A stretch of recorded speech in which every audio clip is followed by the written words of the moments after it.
So got to talk about freaking Blinkie lights today. Going to be talking a little bit about how to do something kind of off the wall, network monitoring with Arduino. I always want to play with electronics and get some stuff going with Blinkie lights, and I've always been just a real fascinated. I'm kind of one of those people that sit there and stare at the switch and watch the lights kind of turn off and on and just kind of get mesmerized. I don't know what the deal is with me, but stop lights, whatever, you can pretty much just get me to stop what I'm doing if you put something in front of me that's turning on and off. My name's Steve Ocepek. No Steve. So this is my talk.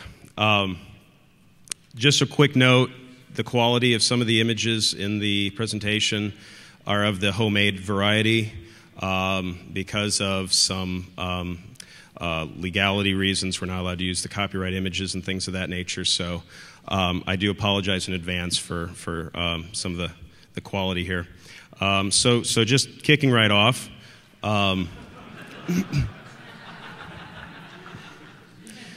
So this is kind of where I came from, right? The idea of modeming, and there used to be kind of this concept that you could kind of see what the heck you were doing while you were online. You had RD and SD, my kind of original, like Blinkie, my favorite Blinkie lights in the world, which meant actually RD was always the best because it meant you were downloading something. So there was this kind of visual cognition, tactile feedback. Probably tactile's the wrong word because I think it's like physical, whatever. But it's like a feedback kind of like I do something, I push something on the on my keyboard, I see it on the screen, and then I know what's going over my serial port, going off the phone line because I see this kind of Blinkie light thing happening, right? So then a lot of stuff happened from then. So progressing through time, I kind of just took arbitrary things out of the history of networking.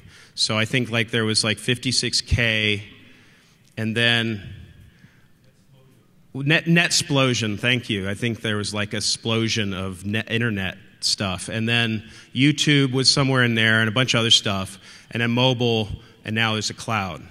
And I think he's like smoking a cigarette. I got one of these like disclaimers here about that. You shouldn't do that. But it's like so it's kind of like this. A lot of stuff's happened, right? The whole idea of this slide, I think what I was thinking was basically stuff's a lot faster. TCP/IP, protocol diversity. It's not just as simple as RD and SD anymore. Because you're talking about a lot of different protocols, a lot of different hosts, a lot of different stuff going on at the same time. It's a very, very chatty thing we got going on. Somewhere along the line, we sort of lost track of what our machines are doing. It's just, and so we've got this, this idea, this link light. We also have like connection pools, longer sessions, and stuff like that. I don't know what the hell my machine's doing anymore, right? And yeah, my net stat hurts. I'm actually thinking about getting a bumper sticker that says that. But I guess the bad sign is when a 2-minute PCAP file is larger than a 2-minute MP3. I think we have some serious stuff going on in the wire. So it all comes down to the fact that, dude, the activity light is solid, man. It's just not. Basically, we have one LED, right? It's like a total missed opportunity because we got like this one LED and it says something's happening. And so anything you do, it's like, is something happening? It says, yeah, something's happening. It's like solid. It's like, that's all we can ask. That's all we really know. So again, I really apologize to this, especially like whoever's involved. Because apparently whoever takes pictures of these guys copyrights their images too. But basically, it comes down to this: Richard Baitlick and Bruce Schneier. If I want to legitimize what I'm doing up here, the industry experts are saying monitoring first. Monitoring first on the grassroots, most lowest level is what we're talking about here, which is the little Blinkie lights in the front of the modem. Monitoring first, if you take it to its extreme, is kind of knowing what the hell your machine's doing at any time. The actual quote from Bruce, by the way, those are muscles. I want to make sure you knew he had a shirt on there. Okay, that's But basically, what Bruce Schneier said in Cryptogram, actually 2001, about 10 years ago. Monitoring should be first step in any network security plan, something an administrator can do today to provide immediate value. So that makes me feel a little more legitimate in this talk. But basically that's the concept, right? If you know what the hell's going on, you can do something about it. And I think we skip monitoring, we go right to enforcement. I know that's what happened, with network access control. I was in that business for a long time, and we would come into networks and say, hey, we're going to kick everyone's ass.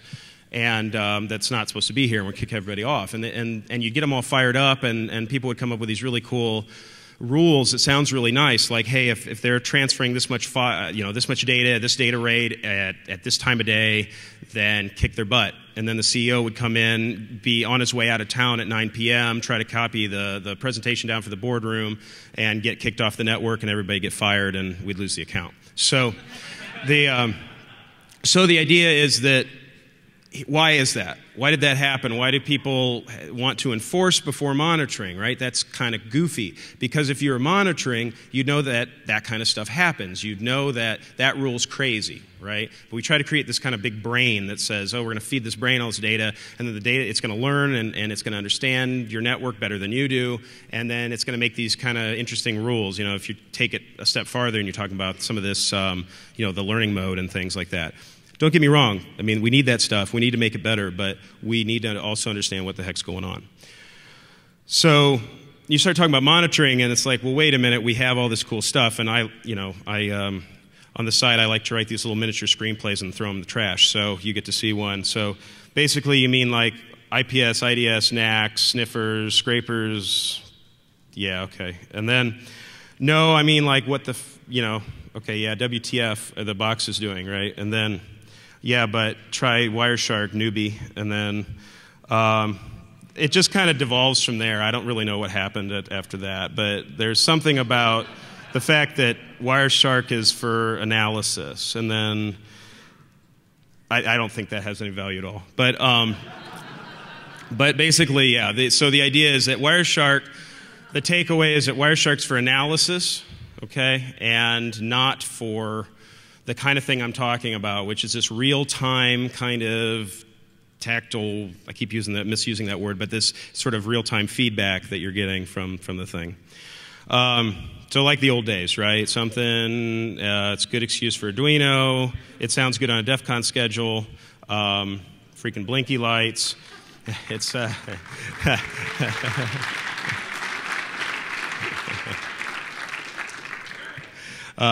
And of course, something gives you visibility. So now I'm going to start butchering some other words, okay? Visibility versus visualization. I don't know, this is me talking about trying to figure out how to do like the differentiation. It's not that these words totally, you're going to look them in the dictionary and they have this difference. This is just me kind of trying to express something. But I'm going for something that's peripheral. Okay, I'm trying to something that is going to tap into your cognition. Okay, cognition. We'll talk about that in a little bit here. I'm making up my own distinctions, but visualization I'm thinking of as like the Wireshark, right? I'm thinking of visualization as maybe even these beautiful graphs that do stuff, and they're like big pie charts and end-top kind of looking things, and all sorts of beautiful things you do with static data sets, because you have a lot of computational time to kick this thing's butt, right? You have like a big bunch of data, and you have all these cycles, and you can visualize something statically.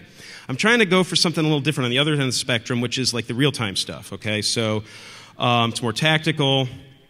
Military term, visibility is thinking about, I think my closest stint with the Navy was playing Secret Service on the Commodore 64, so it was like, it said visibility low, visibility poor, and then like battleship would sneak up on you and kill you, and then I'd load the trainer and kill everyone else. But the thing was that there's this idea that you only have a certain amount of visibility, you only have a certain amount of ability to react to what's happening based on what you can see, right?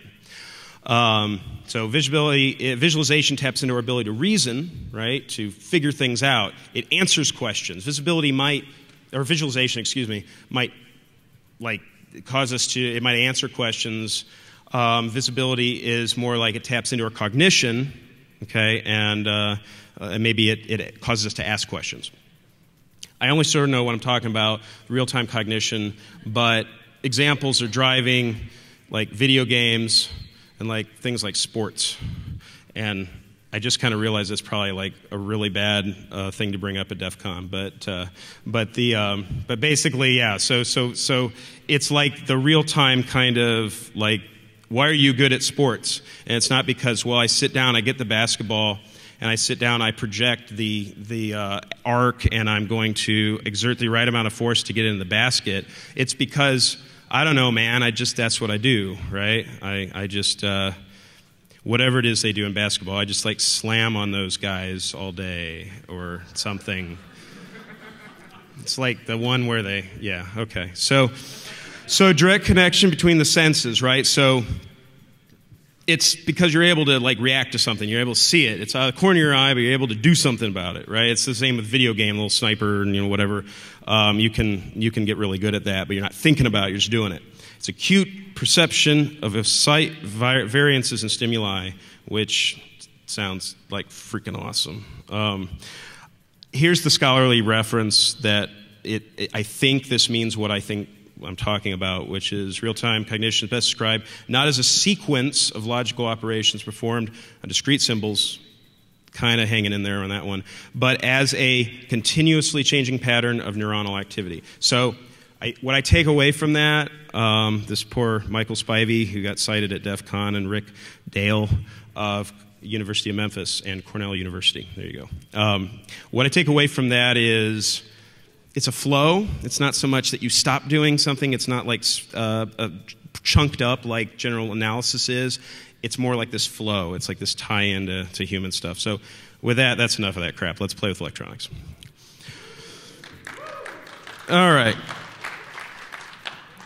So this whole USB thing, so it's going to light up here in a minute. I'll show you. The idea of these peripherals. I thought, well, if you have things like USB Nerf shooters and Ninja detectors and LED Christmas trees, this huge market, like ThinkGeek makes, a lot of money on this stuff. If you have all this stuff that's hanging around your desk, maybe that's the place to put this. I started off this idea, actually, a while ago, thinking that I was going to put it in some little window in the side, like you could put it maybe in a little square or something somewhere on the screen. And that's all well and good, except every stinking application just is like it'll just grab focus from you all day long. If you ever try to preserve something on the screen, unless you tap into some sort of OS call like stay on top or whatever, you're not gonna be able to do that. It's gonna get thrown away. There's also like the dashboard icons and stuff. Like you could flip to dashboard, but that's not always there, right? You have to hit the dashboard button. Dashboard pops up. And I don't want this big flashing thing that says you got owned like 20 minutes ago. I'd rather have something. There's also like little widgets in the system tray where you have about 5 pixels to work with. So I thought, I want something on the desk because look, there's a lot of room around the desk where the laptop sits. Okay, there's actually a lot of room there. So that's a good reason, another good excuse to do something with Arduino. The crazy idea is I want to render network data on LED matrix in real time. Okay, I want to use things like colors, motion, stuff that I can do, any creative whatever thing I can somehow put together to actually show what's happening. I want to get a feel for it. I want to tap into this pattern matching. People are real good at this. I mean, it's like that thing where something's wrong with the car. I'm terrible at this stuff. I'm not a mechanic by any stretch of the imagination. But I know that, if something's going on and I turn the wheel a certain way and I get this little bit of vibration, I get this little bit of feedback, I notice that it's different. Maybe there's some cars that move a certain way and some, and you kind of get you just naturally sort of take in how this thing's working. And you start driving around, whatever, and then it starts vibrating, hey, that's different. I think it goes back to the cavemen. It's like they came out and there's like 7 buffalo out there. And then they came out at the same time next year, and it's like there's 2 buffalo out there, and it's like, dude, it's time to get the hell out of here. We got to find more buffalo. It's like this pattern matching. It's actually based on our ability to survive. I think it's a survival mechanism, to be honest with you. So, Cereal Box is the name of this thing. No cute name, anything. The word Cereal Box, like the cute version with SERIAL, was taken by some, I don't know, something out of the 90s, some other program. So I was just like, well, hell, I just call it Cereal Box. And the reason I call it that is because, I don't know, How many people in here like have read the back of cereal boxes? I mean, do you guys kind of know what I mean? I see some hands are like nodding, yeah, I know what you mean. I mean, it's just the most inane bullshit on the back of those things, you know? It's like, why the hell am I doing the maze to get like, you know, the cocoa bird or whatever to the freaking, you know, so he can get his hook up at the end of this? I don't get it, you know, but I do it. Why? Why do I do this to myself? And the reason is, honestly, the reason is because it's there. That's why. I wish I could tell you something smarter than that. I wish I could actually say that it's because, I don't know, something to do with my childhood and something that had to do with, you know, market analysis. But it's just because it's there, okay? And the thing is that we're big on that. If it's there, we'll play with it. And that's what I want. I want this thing to be there, right? I want it to be in the background. I want it to be something we can kind of see out of the corner of our eye. That's why I call it, by the way, cereal box, in case, you know. So pattern detection, it lets us see the variances without digging in. It's just enough. It's just enough information. I got, you know, I'll show this here in a minute when I get it doing stuff, but I've got this much space to work with, okay? I've got a tiny, tiny little bit of space to work with. So I can't do all the things I would want to do. I can't see all the things I want to see, but maybe that's good. Maybe that's going to force me to think, well, what do I really need to see, right? So I based it on the Arduino Uno, which is real cool. It's a little board. It's based on a chip called the Atmega 328. I'm not a hardware hacker. I ain't stretched imagination. These tools are really nice. Makes it really easy to do this stuff. It's an 8-bit RISC CPU. It's 16 megahertz, so pretty powerful. But I'll tell you, it's got 32K of flash, which means that's how big your program can be once it's compiled. But it's only got 2K. It's got 2K of SRAM, which is a real interesting thing, especially if you're going to do anything, you know, kind of higher end. You definitely will push that pretty much with any project you do. 2K SRAM, what that means is, you know, that's how much space you actually have to actually do your stuff, right? That's where you store your dynamic data structures. Your static data structures, those can sit in flash. You can access those at runtime. But your dynamic data structures, which, of course, network data is anything, you know, if anything, it's dynamic. You have to store that in your SRAM. USB powered. There's serial communication with a chip. It's called the Atmega U2. The only reason I bring that up, there's no hardware handshaking. So those of you who go back to the modem days, it's like I'm sitting here in 2001. I'm talking about this hardware, and RTS CTS would be like a feature. I almost had to write X on, X off on this thing, but I could, as you know, you can't, I mean, I'd have to flash the thing, and I don't know how to do that. So basically, I just made it run kind of slow. I decided, well, at that point, I remember 9600 baud was pretty good. It's a pretty good, you know, that's the speed that it's kind of rated at, or it comes at by default. So I just figured, well, anything I do, I'm going to keep it inside of this window. One of my limitations is 9600 baud. You can get that for about $30. There's also something called a color shield. This is a really cool little thing. This is something that the things for Arduino are called shields. So when you see the word shield, that means that's an add-on board for the Arduino. And this one is a shield that has a chip on it to control LEDs. So it makes it very easy. You'll see a lot of if you go on to YouTube and you type in Arduino LEDs, you'll see a lot of wire wrap and breadboards and stuff where people are doing a lot of cool stuff there, but they're having to do it all manually and hook all this stuff up together. This makes life a lot easier if you're going to play with LEDs, with blinky lights.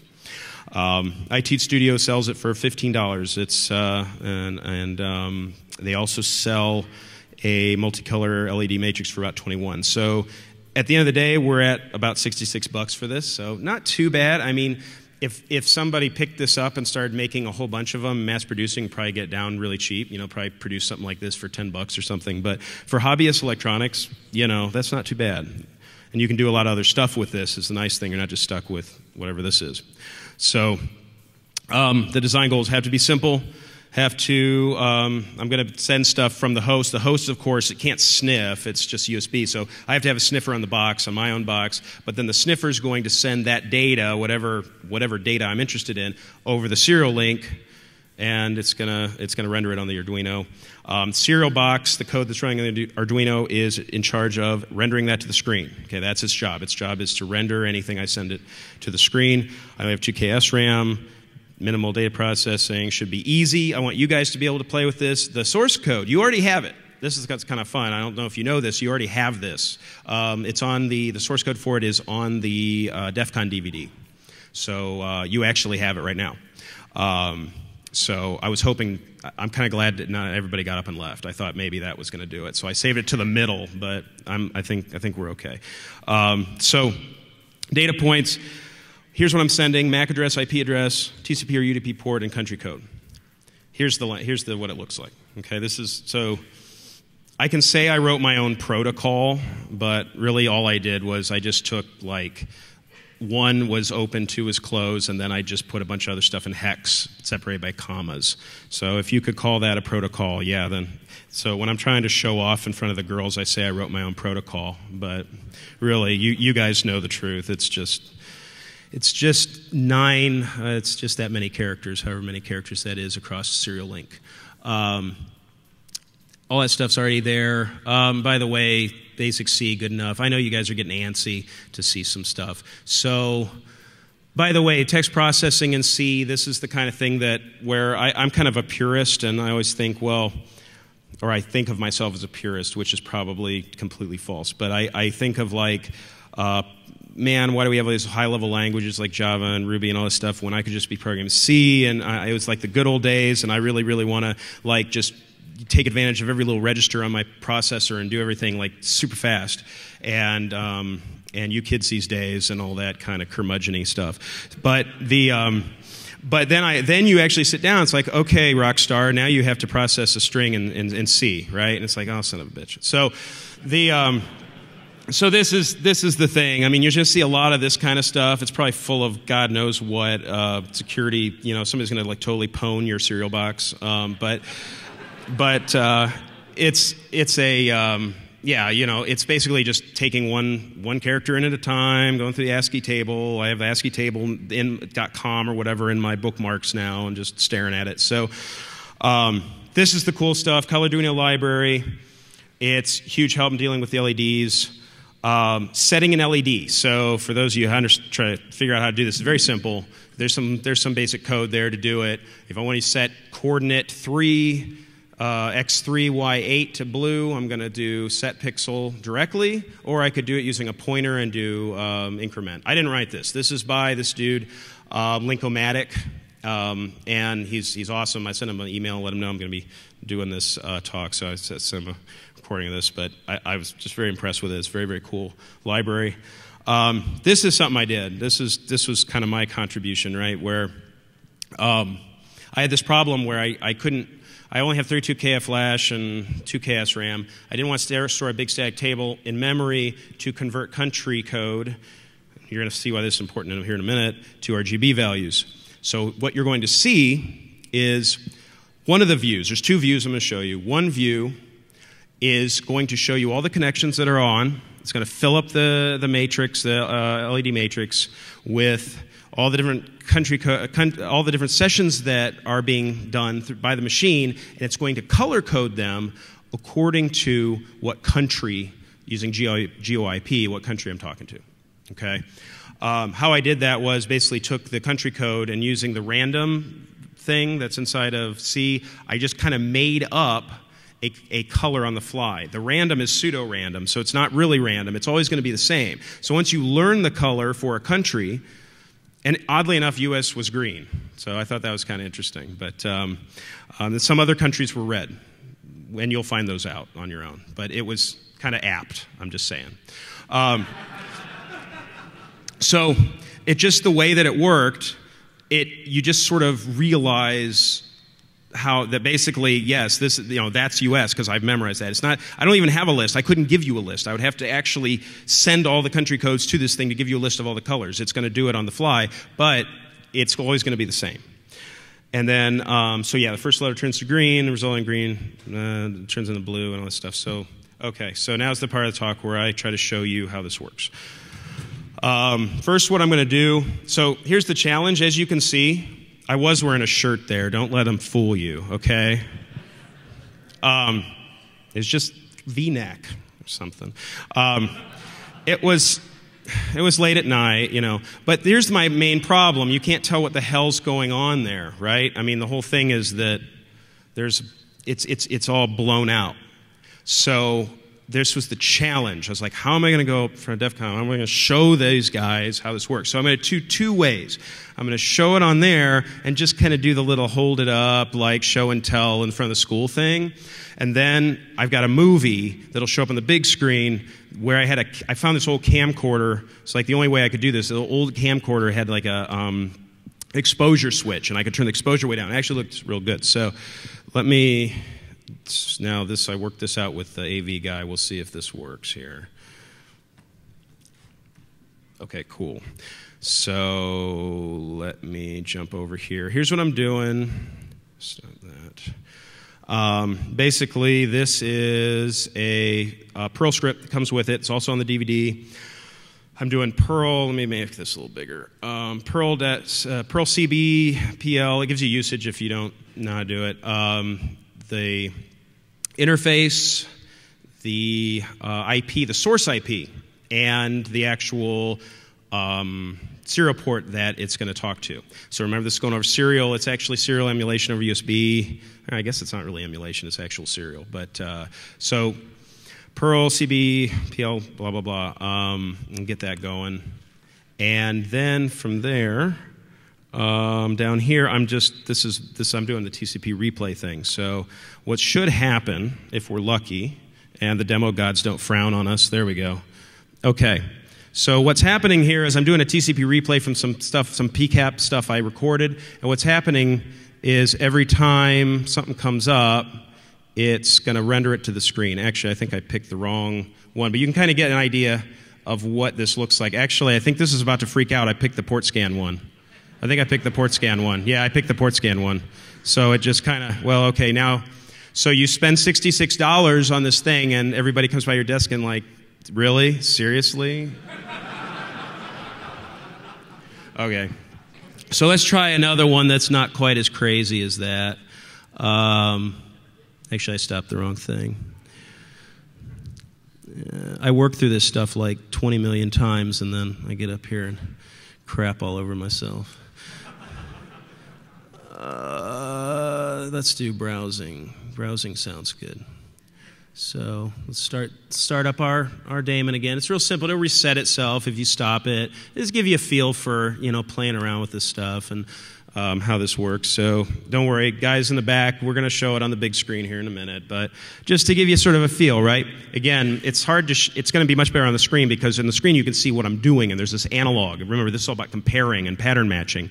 But what's happening is, as I connect to different websites, the lights are turning on, lights turning off. As connections open and close, they're turning, here we go, you know, here's some more, and it just kind of floating around like that. So that's view number one. This sits on your desk. You have 128. You have 128 lights, actually. It's 2 screens of 64. So if you go over 64, what'll happen is, and I hope I'm not underserving anyone here. This is kind of a wide room, but the lights will...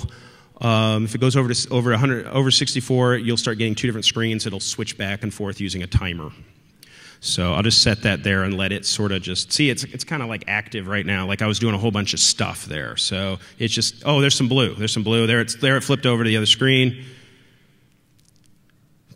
Okay. So you see, I get really excited about that. I have a hard time setting it down. So now we'll show the movie, and the movie will help. Let me see here. So first one is the session. This is, we're doing the session view. So again, very similar to what you just saw in real code in real time. So zooming in here, this is the Arduino IDE. Okay, so this is where you type the code. If you want to write code, I mean, you can type in whatever you want. But this has the upload button. This is actually handy. You know, you push the upload button, you send it over to serial, and then it flashes the Arduino with the code from the thing. So then coming over here, there's our Perl script thing. Again, you just fire that off. Really, the only argument is just getting it set up. And then from there, I'm going to pan down, and this is much easier on the eyes. You can see the little guys start to fill up there. So there's some stuff going on. So if your network card was a giant modem and it had LEDs on it, I think this is something like what it would look like. And so then I zoom out a little bit, and you start seeing where I'm browsing the web and doing other stuff. I'm trying to be cognizant that this is being presented at DEFCON, so I'm going to like kind of unoffensive sites and things that don't have my session key in the URL. I also cleared out the Google search window ahead of time. And so, yeah, pretty boring stuff here. But there is something coming up that is particularly interesting as far as like the country code. You notice everything's green, because all the stuff I've been going to is in the US. So here in a second, it's going to go, and we can just kind of keep talking. It's going to go to another country, and we'll see how the lights kind of change. So you notice that as it's just sitting there, nothing's happening. This is kind of interesting to me anyway, that these connections stick around as long as they do. Oh, they all went away. That's just the way the web servers work, right? They have that connection open thing. You're connecting to Apache. It's leaving the session open for a while. It's preserving its connection pools. Here we go. Here's some blue.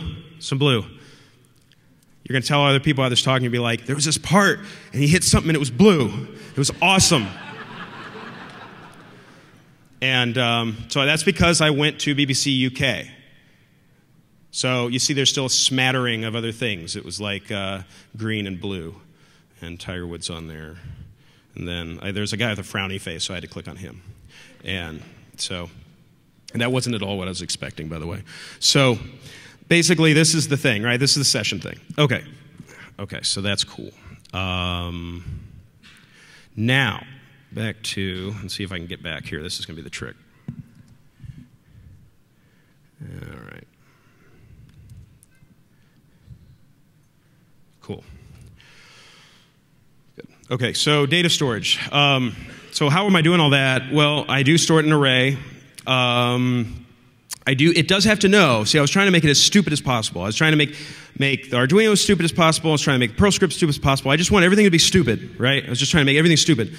So I couldn't do that because the Arduino had to be smart enough to know when I say close, where it's at, right? I have to be smart enough to know that I'm going to close the session. So how would I do that? I store the IP in the port in an array. There's 9 bytes per array. I had to do the math. Came out to like 1.2K. I was like, oh my God. I took up 1.2K. That's such a beast. It's like bloatedware, you know? So there's the array, multi-dimensional. Isn't that awesome? To say multi-dimensional.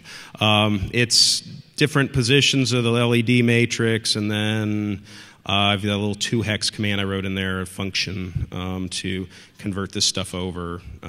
So that's some code there. Meter mode. So I said there's two views. Meter mode is the next one. Let me go ahead and show you that. Think about, so this was the other thing I was thinking, and again, the main thing here is you just try to get you being creative. I mean, the whole idea of this talk is, okay, I did the session view, I did the meter mode. I want you guys thinking, or somebody smarter than me just saying, hey, what about this mode? What about this view? What about this view? And it's all kinds of stuff we could do. So this is, and this is still on here. This is, I just realized this is still running, right? So I probably lost most of you. You're probably like staring at that thing. It's just distracting. Oh, here we go. So meter mode. All right. So now we're going to upload the meter code. There's 2 different programs. I originally had them combined into one program. One thing was that when I combined them in the same program, I think I ran out of SRAM. You don't know, except that the Blinkie lights start doing like some kind of strobe nasty thing, I think is the scientific term. And it just like, I'll tell you what, when this thing freaks out, it freaks out hard. It's kind of cool because I want to go back and just see all the different ways I can freak it out.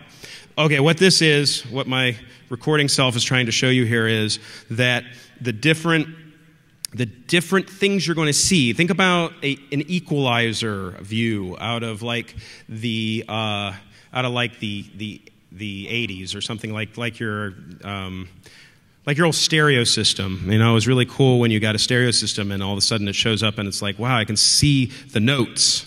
I can see the bass, and I can see all the treble, and I can see the notes, and they're jumping up and down. Of course, that was a whole nother stage of my life, right, where I sat in front of one of those all day. So this was where I kind of took it, which is this stuff here, we've got 8. So if we got an 8 by 8 matrix, we got 8 lines to work with. So I'm going to define web, DNS, remote, mail file. So these are different things. So web traffic, 8443, DNS traffic, remote protocols like RDP, SSH, mail stuff like POP3 and SMTP, file protocols. I also put like Kerberos and things you would use to like get logged into your domain controllers or whatever in there. So enterprise file sharing, whatever stuff. And then if it doesn't match that, it's an under 10. Under 10 is exclusive with those other things. If it's some other port under 10,000, other 10,000, I don't mean under finger or whatever it was, but under 10,000 is, I'm completely wrong. Somebody like, no, it's not 10. Somebody do it. So under 10, under 10,000, and then over 10,000 is going to be the other one. And then local is the only one that'll pop up in addition to the other ones, because if it's on local link, then it'll fire up there. So that's that. And actually, you know what I'm going to do? I'm kind of getting out of my own rule here. What I'm going to do before I do that is upload the, I'm going to upload it to the board we're playing with here. So I'm going to Control-C that. I got to get off of the serial before I upload the code there, or bad things happen. So this is my other program. Originally, I had them both. Like I said, originally I had them combined. There actually is a way to combine these. You can do that. It's possible. It's definitely possible.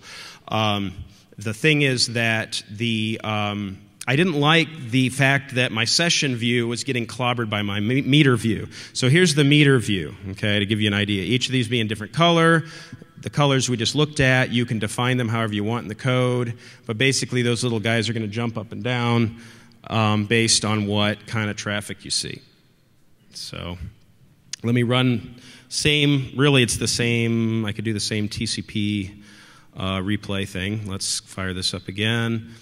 It's going to reset, turn on, load up, and then I'm going to replay that. Okay. And so what you're going to see is stuff start jumping up and down. So you notice web is jumping up and down there. Don't worry, I'm going to show this on the big screen too. Web is jumping up and down a lot. You're going to see DNS. Number of things just sort of, actually I think I turned off DNS. This is something that's important about this program. I actually made DNS an option. There is one more little option here, because I noticed that if you put DNS in the session view, you're just going to get flooded with DNS in there, because DNS is, your machine just fires those off like crazy. So actually I'm going to do a redo here and add the flag DNS so that you can actually see the DNS. There we go. And you notice that the white thing is jumping up and down too as the DNS is jumping up and down. Well, that's because the DNS server is on my local network. So anything that's a DNS session is also going to be a local session. Okay, so let's show it on the big screen here. All right, so let's see. So there, see, my recording self's a lot smarter than DEFCON self, because he remembered to put DNS in there. And actually, he's kind of flaunting it because he highlighted it. You see that? That guy's kind of a bastard. So here's the meter, and there we go. So we're rocking out to DNS. We're rocking out like this. The bass is hitting, and somebody's just wailing the guitar, and then so then you hit the different stuff. Like I'm showing my kind of friendly web browsing here. There we go. So you notice, now remember that this is session-based. If I send every single packet over this link, it would be a fire hazard, right? So I can't send every packet. I have to send over 9600 baud. I have to send the link data, the session data. So you might be browsing and be opening up a bunch of pages on the same site. You'd be stupid, no, Steve, this shit doesn't work. And it'll be like, no, and then you got to remember that I said this, that it's only when you open up a new session. So if you go to another page, then it'll start working again. And hopefully I'll be off the hook. So there's just, like I say, just some generic browsing, going to different sites. So that's kind of fun. And then I think here somewhere I start to get into another protocol. So again, now at this point, Let's see. So there's some stuff. You know what that probably is? That's probably Skype. Skype is actually a really chatty son of a gun. What you'll see too. This was actually kind of fun while I was working on this. I actually had it going a lot of times as I was working. I just sort of have it going on the desk, and actually I got really attached to it. I go to bed with it at night now. So but the thing is that what you'll see is we have a dispersed team, and somebody over from Sao Paulo, my friend Rodrigo, will send me a message. Oh, there's me doing, there it is, remote desktop. I know you guys would appreciate this. There's no CA, right? I thought you guys liked that. So look, there's some other colors, you know, and then I think that one was purple. So then you can say, then after it was blue, it was purple. So then it goes to remote desktop because, so you get the picture, you get different file sharing stuff, you get different colors based on what you're doing. So the whole thing is, it was fun with the session view. What I would see is, if Rodrigo is about to send me a message, there's that thing that says, Rodrigo is typing in Skype. And so before I even knew Rodrigo was sending me anything, I would see the color for Sao Paulo, for Brazil, which is magenta. It would show up. I'd be like, Rodrigo's going to send me a message. And bam, Rodrigo sent me a message. It was really cool. And then it was like, my other buddy, Tom McKenzie, over in the UK, says he's going to send me a message. And all of a sudden I see blue. I'm like, Tom McKenzie's going to send me a message, right? So that was kind of fun. It's kind of cool. You actually learn a lot about how your different protocols work. Oh, here we go. I didn't show you this. I should have been talking about this. This is the whole thing, right? This is why this is kind of interesting. Security, this is the security application. What I'm doing here is I'm going to actually launch a port scan. So it didn't really zoom in. I probably should have zoomed in there. Maybe I did. No. So I did an nmap. Up there in the corner, in the left-hand corner, is an nmap. And check it out. Holy crap, the thing's pegged. This is that part where it's like I turn the car and it makes a funny noise and I don't know what the hell's going on and something's wrong, and you start talking about warranty and you look at the fine print and you realize you're out $1,000. But this is that part, right, where you know something's different, the pattern matching thing. It doesn't usually do that. If I was in a call center and I had no idea about computers, I had no idea about networks, I could stand up and say, something's effed up, something's wrong. The blinky lights, they're doing weird shit, man.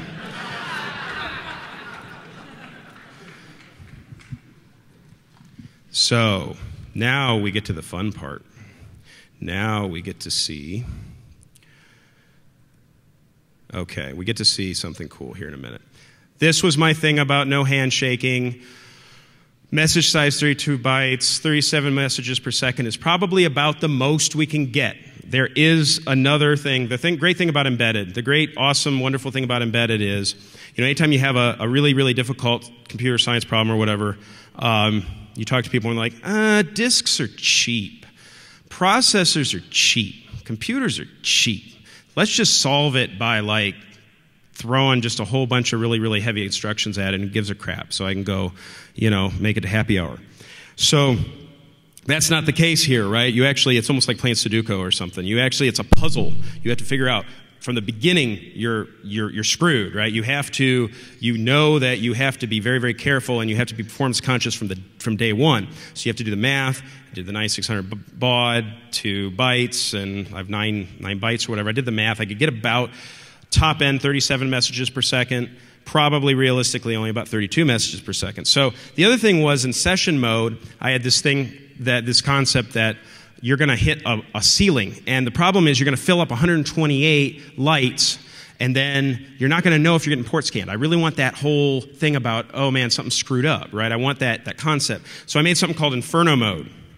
Inferno mode is this meter that basically keeps track of how many connections are coming in, and I preferred, I was thinking preferably something kind of psychedelic, to at least if you're getting totally owned, you could be like, whoa, cool, look, man, my blinky lights are fucked up.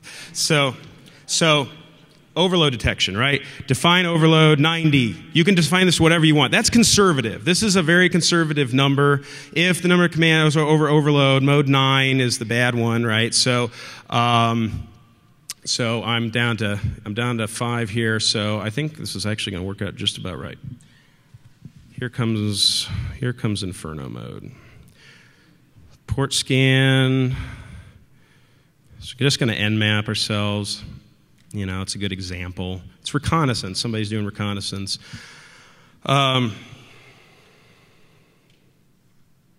Okay, so yeah, just 1 through 6, 5, 5 through 5. Up.